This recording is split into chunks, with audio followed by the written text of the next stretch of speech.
妹说电影，天天好电影。大家好，我是阿妹，今天我们一起看悬疑影片《惊动 FBI 的猪圈藏尸案》。在美国与加拿大的边境，一辆来自美国的轿车行驶过来，起初还算正常，突然轿车调转车头，一脚油门直接撞向了警卫室。从车上下来的是个黑人小哥，投入一瘸一拐。更为奇葩的是，一脸面善的小哥声称自己要见 FBI， 因为自己上个月在底特律杀了10个人，并进入加拿大抛尸。随后，警察在车上找到了受害人的照片，上面全是流浪汉、瘾君子、站街女。这件事情也成功地传到了 FBI。经过调查，他们知道这位黑人小哥是个退伍军人，表现突出，还荣获许多奖章。正是这样一位为国争光的勇士，会背上10条命案，还亲自送上门来。但事情没那么简单，这背后肯定另有隐情。为了掌握主动权， FBI 决定先去事发地调查。让人震惊的是，这片区域充斥着毒品和色情交易，并且还是光明正大的进行。光头男找到了流浪汉，向他询问情况。流浪汉说，这几个月经常有人失踪，还表示自己认识黑人小哥。黑人小哥每晚都在那里给他们进行拍照，并在笔记本上登记他们的名字。FBI 觉得黑人小哥的行为反而更像是个保护者。在掌握了这些信息之后， FBI 的组长决定面谈。黑人小哥果不出所料，黑人小哥不是凶手，而是报案人，因为他的妹妹离家出走。到了这片区域，小哥找了好几天都没找到，并且小哥还发现这里经常有人莫名其妙的失踪。他向底特律警方报了3次案，但是这些失踪者都是属于社会的边缘人物，警方哪里还会花时间关心他们的死活？他们认为这些人的失踪都是属于正常现象。没有办法，黑人小哥只好选择袭警来引起 FBI 的注意。由于失踪的人包含男男女女，身份全部都是流浪汉、站街女、瘾君子，他们的信息都很难表达清楚，就连他们的父母都不愿意协助警方调查，这也让 FBI 的调查陷入了一点困难。正在这个时候， FBI 的技术员眼镜妹查出了底特律上个月的犯罪报告。让人奇怪的是，罪犯并没有对人进行袭击或者骚扰，而是对医生进行了偷窃，其中有注射器、O 型血绷带等等。FBI 判断罪犯是个有医学背景的人，并且还是个虐待狂，通过对他们进行虐待来从中得到快感和满足。而偷盗医疗物品则是让受害者活得更久，以承受更多的折磨。直到这天，事情迎来了转机。陪着小哥的妈妈被 FBI 邀请了过来。小哥妈妈说，自己女儿失踪的前一天晚上去领过救济金。这一番话瞬间让 FBI 茅塞顿开。所有男性失踪的时间都在1号到15号之间，而这段时间正好就是领取救助金的日子。而剩下的日子，失踪的人就只有站街女了。眼前这个女孩拿着一张支票到了柜台前，她是来领取救助金的。刚走出大门，一辆轿车不断地按着喇叭，随后他便上了车。警方找上门来，老头表示15分钟之前有一个金发女孩领过救济金，然后就上了一个毒贩的车。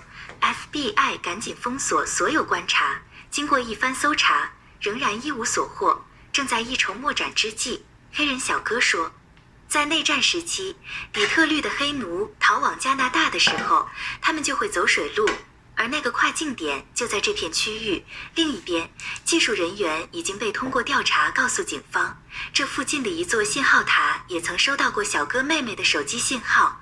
查找到地点之后，警方们连忙赶了过去。果然，他们在这周围找到了罪犯用过的车，这也确定了罪犯就是开车到这里，然后再划船渡河。不过车辆并没有车牌，但是 FBI 仅仅通过车辆识别码就锁定了车辆的主人。车主叫梅森医学院毕业，这也正好与之前的判断完全正确。FBI 马上找到了梅森的农场，不料让人大跌眼镜的是，梅森竟是个躺在床上的残疾人，他脖子以下部位全部瘫痪。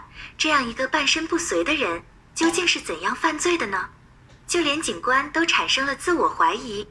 正在这时，光头男在一个木箱子有了惊人的发现。This request is in the page. It's for a northern bloody shoes all these sides. We celebrate my containment. This gallery of a real FBI 都惊了，本应该是10个人的命案，现在扩散到了100人，那么庞大的人群，凶手又是怎样的处理尸体的呢？一旁的小伙却说，尸体是不会有了，你看看这群猪，它们可是杂食动物，什么都能吃，这也是凶手处理尸体的方法。到了第2天，越来越多的警察到了现场，他们把木箱里面的鞋子全部清点了出来，一共89双，但是在底特律登记的失踪案总共才35个。面对这些证据，梅森只好对警方说，自己只是个残疾人，根本不可能干杀人的事情，这些全部是他弟弟卢卡斯干的，与自己一点关系都没有。顺便还提醒警方，卢卡斯是个精神病，情绪很不稳定，随时都会动手伤人，警方不用试着与他谈判，最好直接毙了他。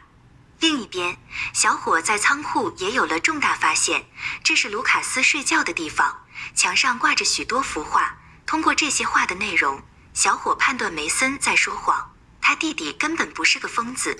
同时 FBI 技术员眼镜妹传来消息，他破解了梅森的电脑，上面记录了犯罪的事实。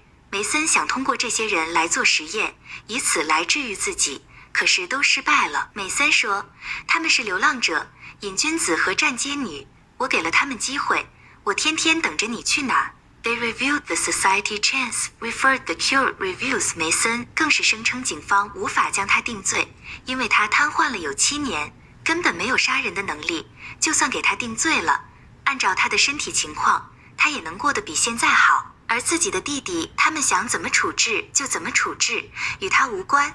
这个男人他叫卢卡斯，是梅森的弟弟，一个智力障碍患者，行为与小孩一模一样。而梅森自己就是被卢卡斯从仓库上推了下来，这才导致了梅森全身瘫痪。卢卡斯也因此深感愧疚，除了每天照顾自己的哥哥，所有的一切也得听从哥哥的安排做事。此时此刻，他和绑架来的女孩正待在地下室，这个女孩叫凯莉，正是那晚领取救助金的女孩。而卢卡斯也正如警方们的预测，他并没有任何暴力倾向，相反还是个很善良的人。没有哥哥梅森的指令，他不会伤害任何人。凯莉也看得出，卢卡斯并不是个坏人，于是不断与他交谈。What's your name? My name is Kelly. MRS is never, never, never. This, listeners, to be proud, practice. 终于他获得了卢卡斯的信任，并以小便为由拿走了卢卡斯的电话，偷偷地打了一通电话报警。卢卡斯发现凯莉欺骗了自己，马上把凯莉带回了地下室。单纯的卢卡斯受到了朋友的欺骗，他很伤心难过，但他依旧没有伤害凯莉。另一边， FBI 收到了手机信号，并查到了发出信号的位置，赶紧派人赶往地下室。凯莉发现警察到了，便不断地跟卢卡斯说，待会儿警察进来的时候，不要有任何激烈的动作，只需要举起双手。但是智商只有几岁的卢卡斯怎么会听得进去？另一头的黑人小哥也无法接受梅森将会超过法律的制裁，他从围栏上拿起一把枪，决定自己来执行审判。好了，故事到这就讲完了。喜欢阿妹讲的电影就点个赞吧，也别忘了订阅老妹频道啊。我们下期见，拜拜。